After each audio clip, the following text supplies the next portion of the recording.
ஓம் சாந்தி. அவ்யக்த சமிக்ஞை 1 டிசம்பர் 2024. பாபா சொல்றார், संतुष्ट मणि बन सदा संतुष्ट रहो और सबको संतुष्ट करो. திருப்தி மணியாகி சதா திருப்தியாக இருங்கள் மற்றும் அனைவரையும் திருப்திப்படுத்துங்கள்.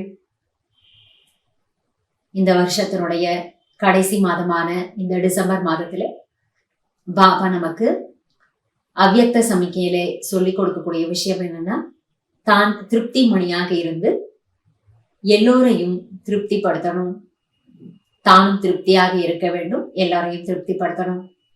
அந்த வகையில இன்றைக்கு பாபா என்ன சொல்றாருன்னு தெரிஞ்சுக்கலாம். बाप दादा चाहते हैं कि हर एक बच्चा जब भी किसी से मिले तो उसे संतुष्टता का सहयोग दे. பாப் தாதா என்ன விரும்புகிறார் என்றால், ஒவ்வொரு குழந்தையும் எப்போது யாரையாவது சந்திக்கிறார்கள் என்றால் அப்போது அவர்களுக்கு திருப்தி என்ற உதவியை கொடுக்க வேண்டும்.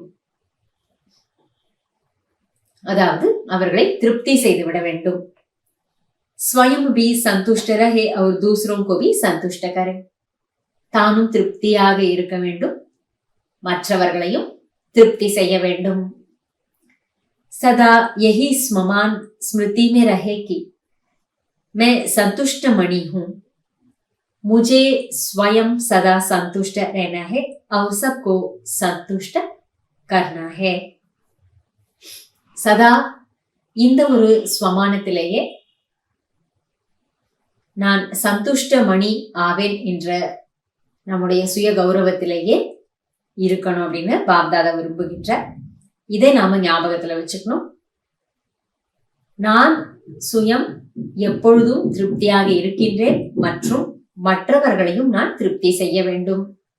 இசி ஸ்வமான் கி சீட் பர் சதா ஏகாக்ர ரஹனா. இந்த ஒரு சுய கௌரவத்தின் இருக்கையிலேயே எப்பொழுதும் நீங்கள் ஒருமுகப்பட்ட நிலையிலே இருங்கள். அதனால இன்றைய நாளினுடைய அவ்யக்த சமிக்கையிலே பாபா நமக்கு தெரிவிக்கிறது என்னன்னா, யாரை பார்த்தாலும் அவர்களுக்கு திருப்தி என்ற உதவியை நாம கொடுத்துடணும். அதாவது திருப்தி செய்திடணும்.